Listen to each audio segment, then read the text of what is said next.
প্রাক্তন আইএসএলে খেলে যাওয়া একজন খেলোয়াড় আবারও তিনি আইএসএলে ইন্ডিয়ার একটা ক্লাবে সাইন করতে চলেছে।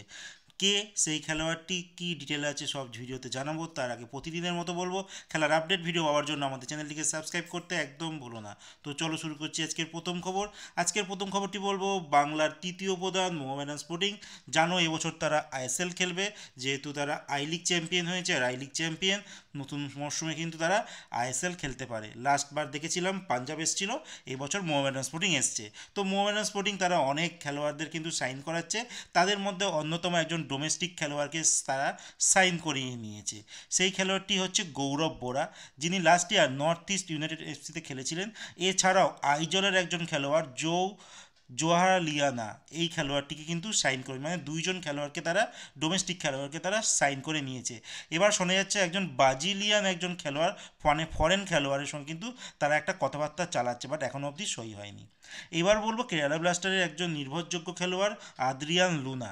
এই খেলোয়াড়টি কেরালার একদম ঘরের ছেলে, কিন্তু তার একটা বয়ান সামনে এসেছে।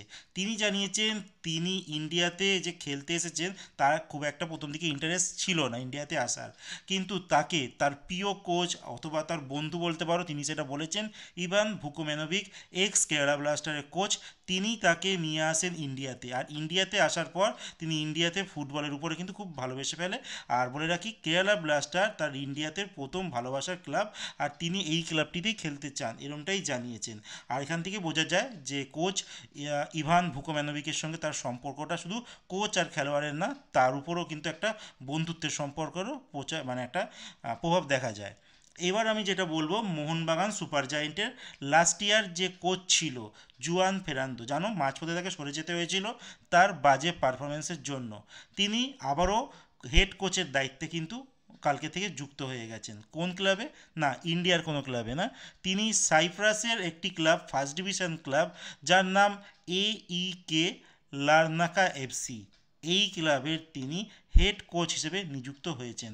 অনেকেই আশা করছিল হয়তো কেরালা ব্লাস্টার হতে পারে, ব্যাঙ্গালোর এফসি হতে পারে, আরও আইএসএল অন্যান্য ক্লাবে তিনি হয়তো নতুন মরশুমে হেড কোচ হিসেবে আসতে পারে, বাট তা কিন্তু আলটিমেট হলো না। তিনি যা মানে কালকে খবর বেরিয়ে আসছে, তিনি সাইন করে দিচ্ছে সাইপ্রাসের এই ক্লাবটিতে অ্যাজ এ হেড কোচ হিসেবে। এইবার যে খেলোয়াড়টি বলবো, প্রাক্তন একজন আইএসএল খেলোয়াড়, যার নাম সার্জিও ক্যাস্টেল। এই খেলোয়াড়টি একটা সময় জামশেদপুর এফসিতে খেলে গিয়েছিল, 11 ম্যাচে 7খানা গোলও করেছিল।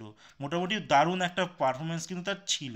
আর এই খেলোয়াড়টির সঙ্গে কিন্তু আইএসএলের কিছু ক্লাব কথাবার্তা চালাচ্ছে, তাদের মধ্যে প্রথম নামটা শোনা যাচ্ছে এফসি গোয়া। তারা কিন্তু একটা কথাবার্তা চালাচ্ছে এই খেলোয়াড়টিকে নতুন মরশুমে তাদের টিমে খেলানোর জন্য।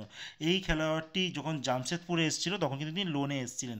এছাড়াও বলে রাখি, এই খেলোয়াড়টি ইন্ডিয়াতে খেলে যাওয়ার আগে গ্রিস বা তার পরেও, মানে ইন্ডিয়া থেকে যখন চলে গেল তারপর গ্রিস, তারপর পোল্যান্ড, এইসব দেশে কিন্তু চুটিয়ে ফুটবল খেলেছে আর অনেক গোল করেছেন। একজন হাই প্রোফাইল বিদেশি খেলোয়াড় এই সার্জিও ক্যাসেল। তো দেখা যাক ইন্ডিয়াতে তিনি সেকেন্ড টাইম আবার আসে কিনা, কিন্তু এইবার কিন্তু লোনে তিনি আসবেন না, আসলে পার্মানেন্টভাবেই কিন্তু সই করে তিনি আসবেন। যথাসম্ভব এখনও অবধি এফসি গোয়া এই রেসে এগিয়ে রয়েছে। এছাড়াও অন্যান্য ক্লাব আছে হয়তো, বাট তাদের নাম কিন্তু এখনও প্রকাশে আসেনি।